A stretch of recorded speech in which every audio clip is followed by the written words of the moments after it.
نحمدہ و نصلی علی رسولہ الکریم اما بعد۔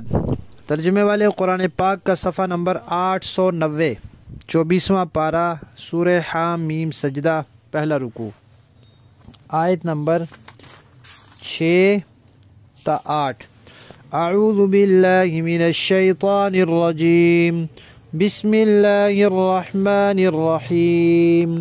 قل انما انا بشر مثلكم يوحى الي انما الهكم اله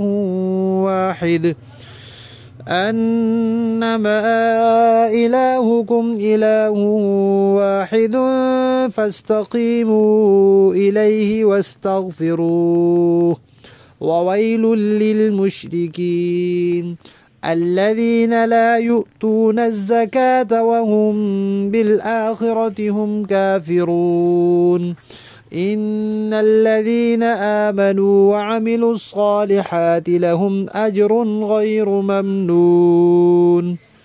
صدق اللہ العظیم۔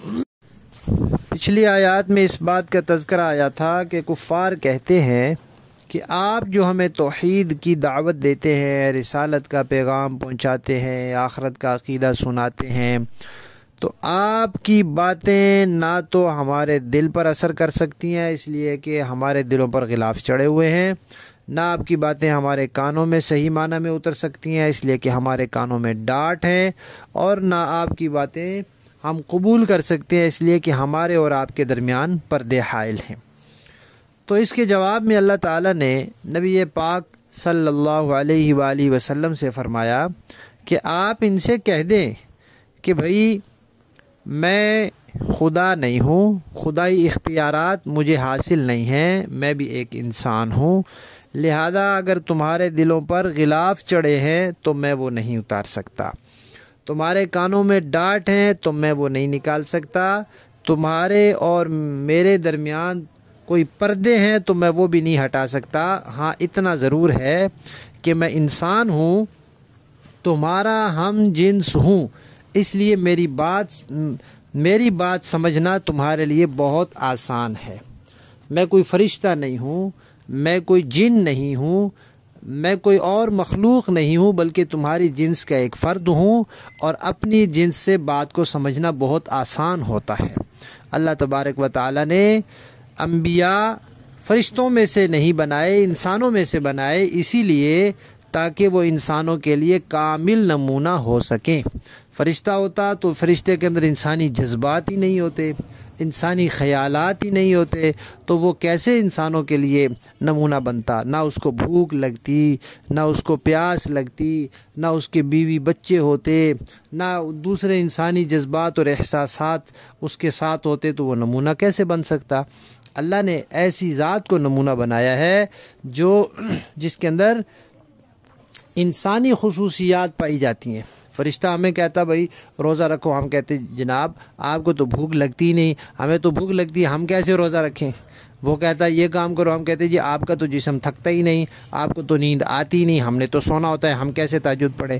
تو اس طرح کی باتیں ہوتی ہیں۔ اس لیے اللہ تعالیٰ نے انسان اور بشر کو نبی بنایا ہے تاکہ وہ انسان کا اس سے استفادہ کرنا اور ان کا انسانوں کے لیے نمونہ بننا آسان ہو۔ تو فرمایا کہ جنس کے اعتبار سے تو تمہارے جیسا انسان ہوں، خدائی اختیارات نہیں ہے کہ تمہاری یہ رکاوٹیں دور کر دوں، لیکن تمہاری جنس ہوں، اس لیے تمہارے لیے بات سمجھنا بہت آسان ہے اگر تم سمجھنے والے بن جاؤ۔ لیکن یہ ضرور ہے کہ مجھے یہ فضیلت حاصل ہے کہ اللہ کی وحی مجھ پر آتی ہے۔ جب اللہ کی وحی جس انسان پر آتی ہے پھر وہ عام انسانوں جیسا نہیں رہتا۔ جیسے مثال دی ہے علماء کرام نے کہ حیوان ہے، حیوان ایک جنس ہے۔ اب اس حیوانیت میں سارے جانور بھی ہیں، اس حیوانیت میں انسان بھی ہیں، لیکن انسان اور حیوان کیا برابر ہیں؟ نہیں، انسان کے اندر اس حیوانیت سے اضافی خصوصیات ہیں، اس کی وجہ سے انسان باقی سب مخلوقات سے اشرف اور اعلیٰ ہو گیا ہے، اشرف المخلوقات کہلاتا ہے۔ تو انسانوں میں سے جو انبیاء ہیں، اللہ کے نبی ہیں، رسول ہیں، انسان ہیں، بشر ہیں، لیکن ان کو جو نبوت اور رسالت کی صفت ملی ہے اس کی وجہ سے وہ اتنے اعلیٰ اور عرفہ ہو گئے ہیں کہ اب کوئی انسان یہ نہیں کہہ سکتا کہ وہ ہمارے جیسے انسان ہے۔ جنس تو ہماری ہیں، لیکن یہ کہیں کہ ہمارے جیسے انسان ہے، واللہ ایسا نہیں ہے۔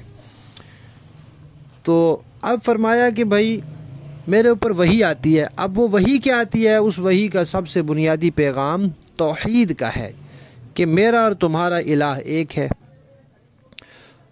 اور اب تک تم نے جو رخ اختیار کیا ہوا ہے اس سے ہٹنے اور اللہ کو راضی کرنے کا طریقہ کیا ہے کہ اب سیدھے ہو جاؤ، اور جو کچھ اب تک کیا اس پر اللہ تعالیٰ سے معافی مانگ لو، اللہ معاف کر دیں گے، آئندہ سیدھے رہو، بس کام ختم۔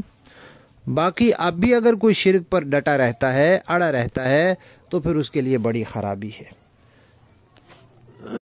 یعنی اس کے لیے پھر دوزخ کا عذاب ہے۔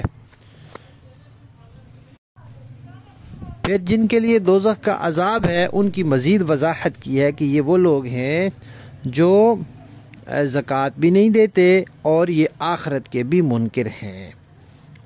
اب یہ صورت جو ہے یہ تو مکی ہے اور اس میں زکوٰۃ کا تذکر آیا ہے، تو اس کے بارے میں حضرات مفسرین کرام نے لکھا ہے کہ مکی صورتوں میں جو زکوٰۃ کا لفظ آتا ہے یہ خیرات کے معنی میں ہوتا ہے، اور بعض حضرات کی رائے یہ ہے کہ زکوٰۃ فرض تو ہو گئی تھی مکہ میں، لیکن اس کا نصاب، اس کی تفصیلات وہ مدینہ میں نازل ہوئی تھیں۔